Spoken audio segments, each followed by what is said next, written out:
Tang San and Xiao Wu were both stunned, their expressions turning strange. Although Tang San had considerable knowledge about mutated martial souls, Ma Hongjuan's situation was the first of its kind he had heard. If this fat guy was the same age as them, he should only be 12 years old. A 12-year-old boy needing to find women to prevent his martial soul from backfiring was simply unheard of. Dai Mubai continued, So this guy often experiences burning desires. If he doesn't relieve them, he would have died long ago. Although his martial soul is very powerful, this lust is not easy to manage. Xiao Wu frowned, But he can't go around harming girls. That's despicable behavior. Ma Hongjun retorted angrily, What do you mean by harming? It was always consensual. Although I have a strong desire, I have never forced anyone. We always agreed mutually. I'm not a scoundrel. Tang San looked at Dai Mubai. Dai Mubai nodded, It's true. Fatty never forces anyone. That Kwawa girl really was his girlfriend. Xiao Wu snorted, Not forcing anyone? Then why did she break up with him? Fatty's face turned red, and Dai Mubai looked embarrassed as well. Dai Mubai coughed awkwardly, Because this guy's evil fire flares up too often. It's hard for any girl to tolerate him needing it 3 or 4 times a day. Over the past year, he's had several girlfriends, but they all eventually dumped him. If it weren't for his status as a spirit master, he'd have a hard time finding a girlfriend. In terms of that aspect, not many can match him.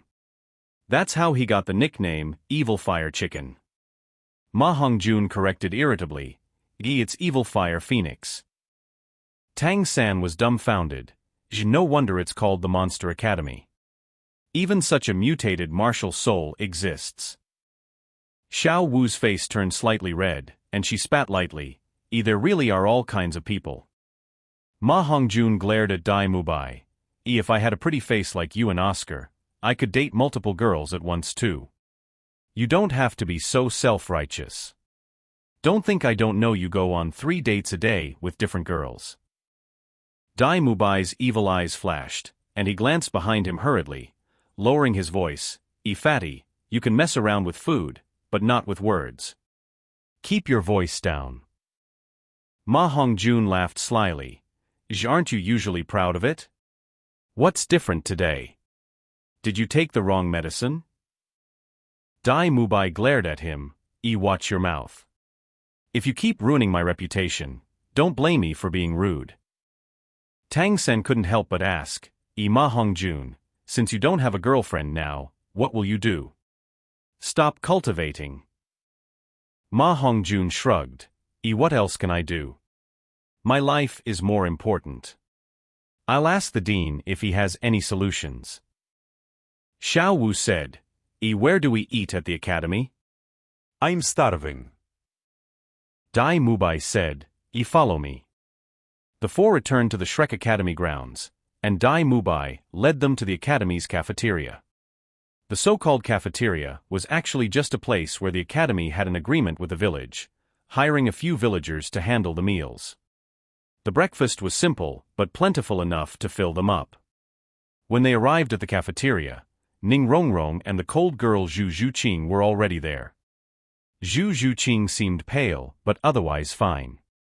Perhaps because of their teamwork yesterday, the 2 girls nodded at Tang San and Xiao Wu. Zhu Zhuqing was still cold, but Ning Rongrong's expression was clearly more friendly, her smile revealing cute dimples. Ma Hongjun stared at the 2 girls, swallowing hard, unable to hide his attraction. Dai Mubai elbowed him, whispering, Behave yourself. Better keep that evil fire under control. Ma Hongjun grumbled, Why? Are you planning to go after them? I say, Boss Dai, even if you're the boss, you should leave some for your brothers. Dai Mubai elbowed him again, sneaking a glance at Zhu Zhuqing, who seemed unaware of them, eating her breakfast slowly with a cold expression. Xiao Wu sat next to Ning Rongrong, whispering something to her. From Ning Rongrong's surprised look at Ma Hongjun, he knew they were talking about him. Feeling deflated, he sat down and took out his frustration on the breakfast. Dai Mubai coughed. Oscar is probably sleeping in again. He's always so lazy. Except for Oscar, I think everyone is here.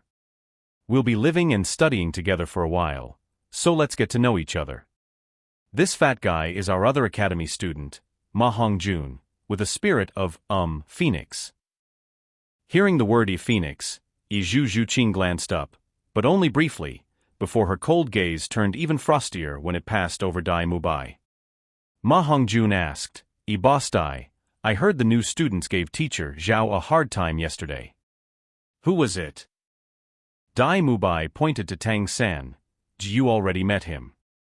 You're lucky you didn't suffer the same fate as teacher Zhao.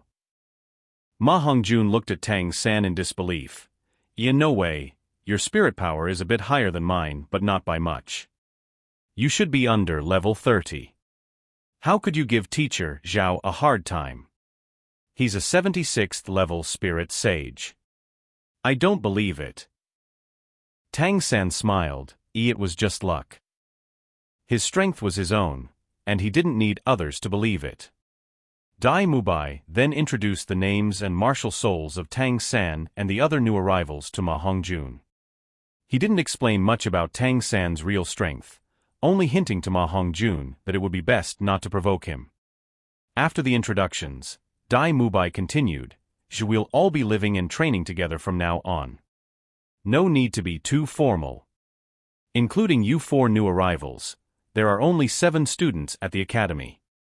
Oscar and Fatty both call me Boss Dai because I'm a bit older than them. You can call me Mubai. Just call Ma Hongjun Fatty, and you can call Oscar Little Ao or Sausage Uncle. Tang San, how about I call you Little San? Tang San nodded, indicating he had no objections. Although he hadn't been at Shrek Academy for long, he already felt a sense of belonging. Dai Mubai, Oscar, and Ma Hongjun each had their own characteristics, but none that repelled him. Before Dai Mubai could finish, Ning Rongrong cheerfully said, You can just call me Rongrong. My family and friends call me that. Her smile always stayed on her face, and her simple words brought her closer to everyone. There was no need to change Xiao Wu's name, and when Dai Mubai looked at Zhu Zhuqing, she stood up. I'm full. She turned and walked out. Ma Hongjun was a bit surprised and asked Dai Mubai, Boss Dai, aren't you supposed to be irresistible among women, a so-called lady killer? Why doesn't this new beauty even want to look at you? Dai Mubai smiled wryly and shook his head, not explaining further. Tang San said to Dai Mubai, Mubai, we're all new here. Can you tell us about the academy's rules and courses? Dai Mubai reluctantly pulled his thoughts away from Zhu Zhuqing and said, The academy doesn't have many special rules. Simply put, you can't plunder, but fighting and gambling are encouraged. Tang San smiled slightly. Monster Academy was indeed true to its name, with teaching methods completely different from those of Nuoding Academy. Dai Mubai explained, The teachers believe that fighting is the best way to master your martial soul and that combat experience is extremely important. Gambling, on the other hand, is a psychological game that enhances mental strength, observation, and judgment.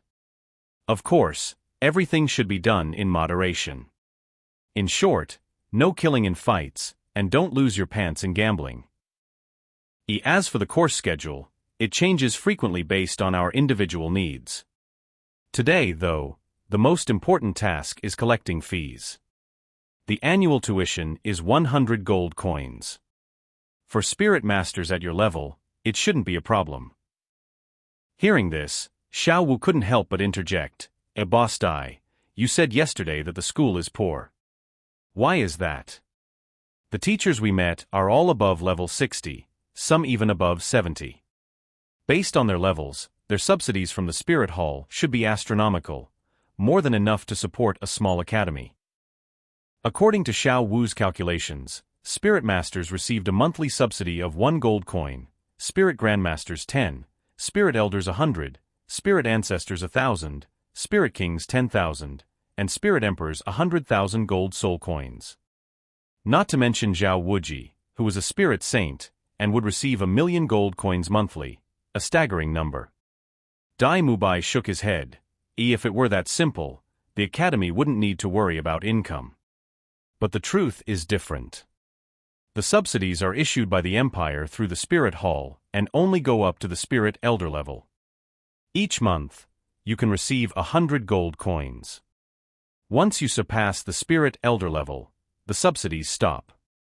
This means that Spirit Ancestors and above cannot receive any subsidies from the Spirit Hall. When you go to collect your monthly subsidy, there's a test to verify your spirit power level.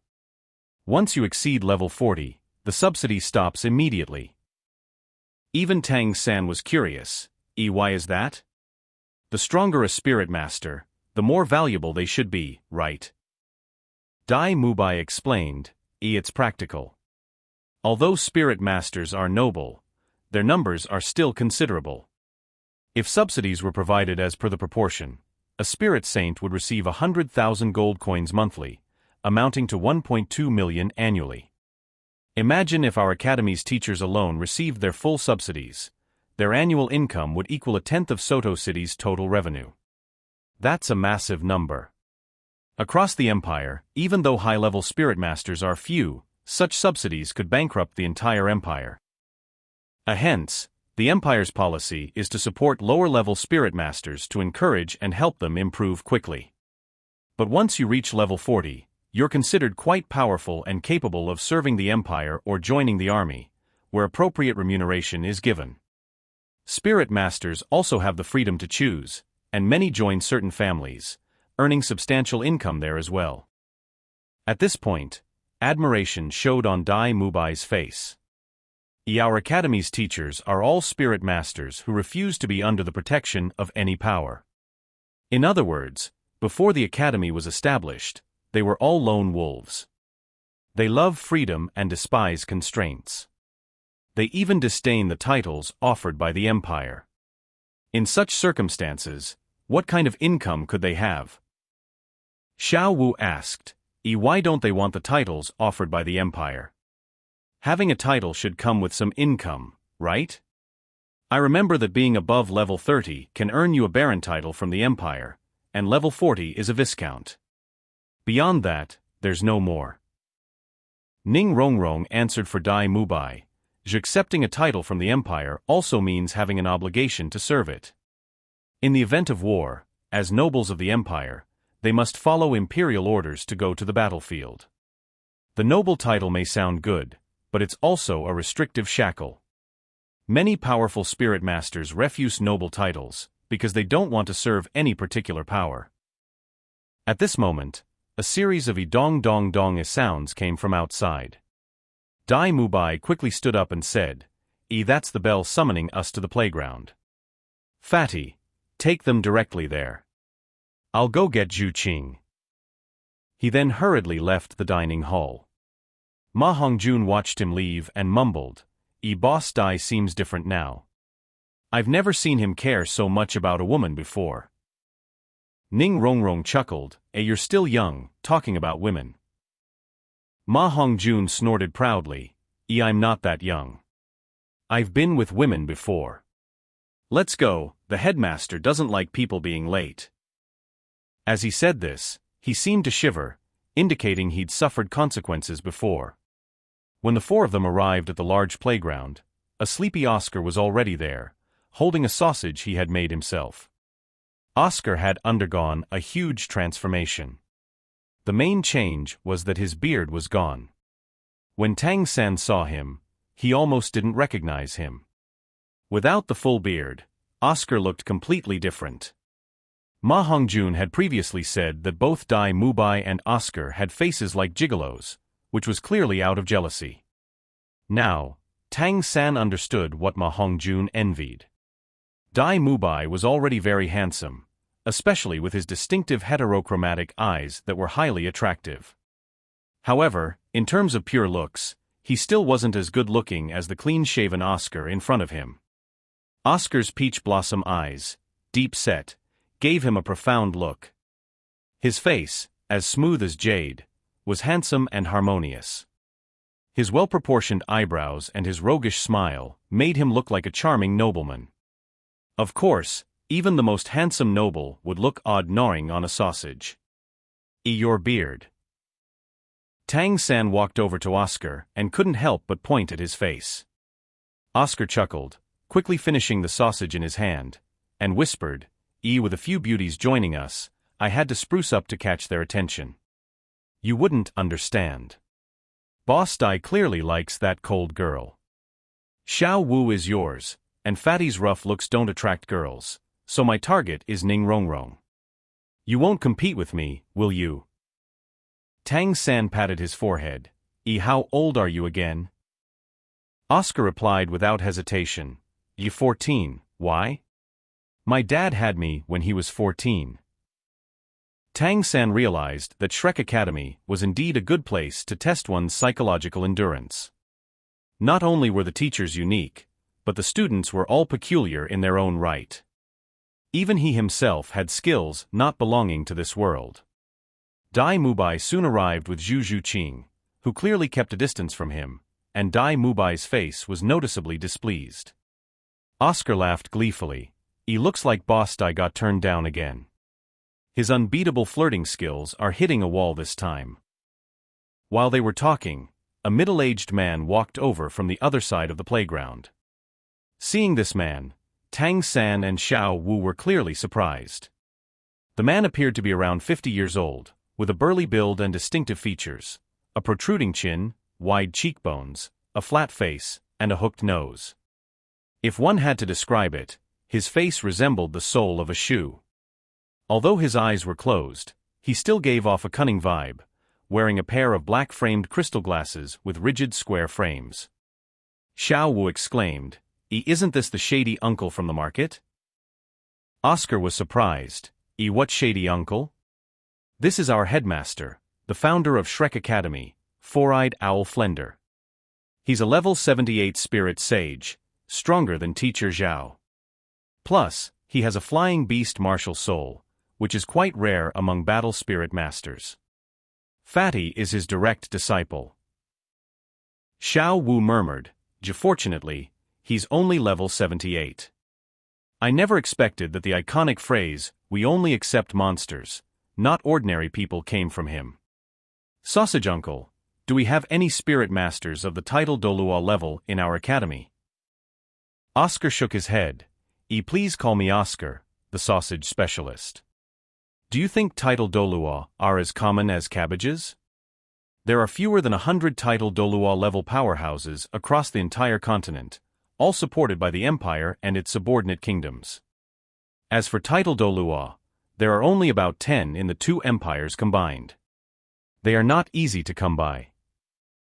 Xiao Wu seemed to breathe a sigh of relief. That's good. Tang-san glanced at her. Xiao Wu, what's wrong? Xiao Wu shook her head, somewhat evasively saying, nothing.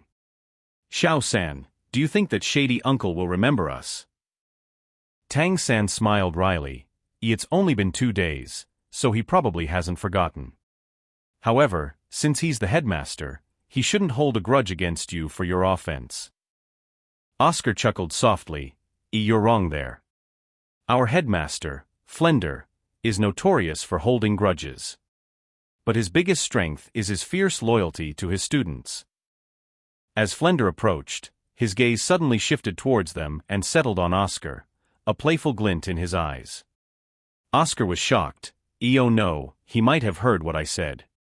I'm in trouble now. Flender stopped in front of the 7 students and began speaking in his characteristic raspy yet magnetic voice. This year is quite good. We've added 4 more little monsters. I, Flender, headmaster of Shrek Academy, welcome you on behalf of the academy. Each of you should pay 100 gold coins to Teacher Lee, who is in charge of finances. Mubai. Yes, headmaster. Dai Mubai stepped forward, showing clear respect and even a hint of admiration for Flender. Flender continued, You've got 4 more junior brothers and sisters. Make sure to tell them the academy rules. Then everyone should rest and recover to their best state. Today's first lesson will begin in the evening. Oscar and Ning Rongrong, you two come with me. Oscar's face fell, clearly reluctant, but when he saw Ning Rongrong coming towards him, his expression improved a bit. Flender waved his hand. The rest of you can go rest. Remember to be in top condition before it gets dark. Don't say I didn't warn you. The Academy's teaching methods are different from elsewhere, and you might even face danger. Zhu Zhuqing walked away without looking back, and this time, Dai Mubai didn't chase after her. Ma Hongjun disappeared quickly as well. Tang San didn't rush to leave. He wanted to see how the headmaster taught. Since Oscar and Ning Rongrong had auxiliary-type spirits, they likely didn't participate in evening classes. Tang San was also curious about why the classes were held at night. Seeing that Tang San wasn't leaving, Xiao Wu naturally stayed by his side.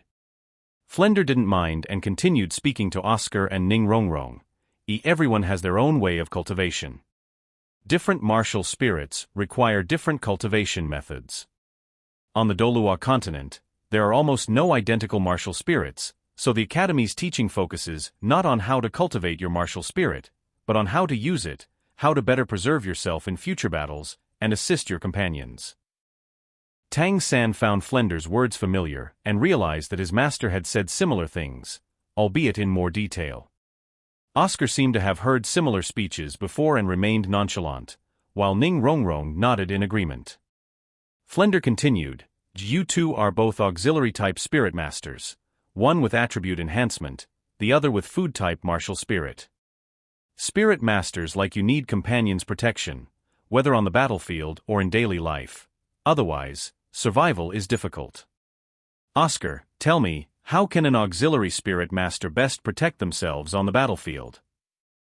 Oscar answered without hesitation, Just stay behind your teammates, use any available terrain or buildings for cover, and keep as far away from danger as possible. Flender nodded, Very correct. But you missed one point. As an auxiliary spirit master, escaping is an essential skill. An auxiliary spirit master who can't run isn't a good one. And what do you need for running? Stamina.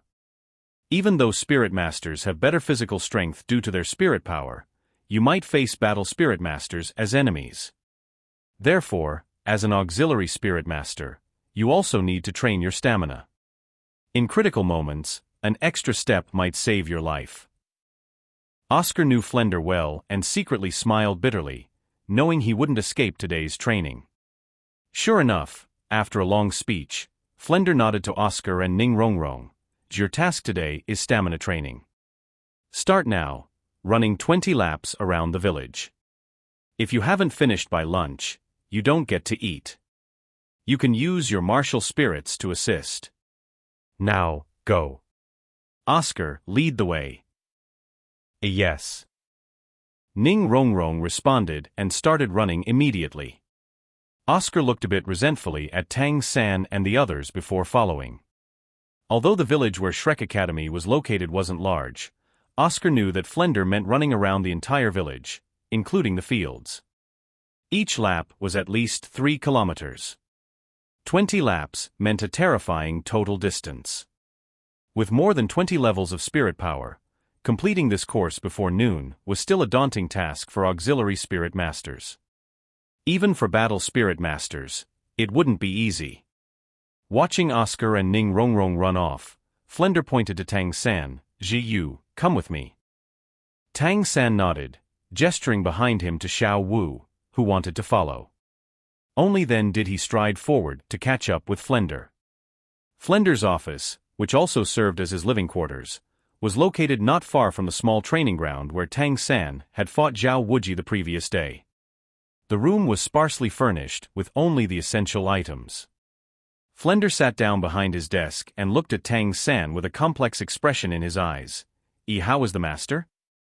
Tang San nodded. My teacher is doing well. Flender looked at him in surprise. You are his student? No wonder he even gave you that belt. When I saw you wearing it the other day, combined with your age, I knew you were coming to Shrek Academy. I just didn't expect that you were his disciple. He once told me that one day he would train a genius spirit master who would astonish the continent. It seems you are his choice. Tang Sen reached into his storage belt and took out a letter, handing it to Flender. Before I left, my teacher instructed me to give this letter to the headmaster after passing the academy's entrance examination and being accepted. Flender's eyes flashed with a mix of sadness and amusement. He's still as stubborn as ever. That's just like him. Finally, he's decided to contact me. As he spoke, Flender slowly opened the envelope and took out the letter. Tang Sen noticed that Flender's hands were trembling slightly as he did so. Tang Sen didn't know what the letter said, but he watched Flender's expressions shift continuously as he read it. Flender's face showed joy, anger, sorrow, and laughter in turn, a parade of emotions crossing his features. A good, you old rascal. You stubborn fool. What are you trying to prove? What's there to prove? Don't you know that, actually? Flender seemed to be talking to himself, saying things that Tang Sen couldn't understand. Suddenly, he looked up sharply, staring at Tang Sen. Since you are his proof, don't let him down. Now go and prepare for tonight's lesson. It won't be easy. Tang San's task from his teacher was complete. Although he found Headmaster Flender somewhat odd, he had no desire to dwell on it. The battle with Zhao Wuji had highlighted many of his weaknesses, and he preferred to use his time to train. Meanwhile, outside the academy, Oscar and Ning Rongrong were running. Oscar, how long is one lap? Ning Rongrong asked, sounding somewhat exasperated. At first, she had been full of confidence. Even though she was an auxiliary spirit master, her father had always insisted on physical training, echoing Flender's earlier words.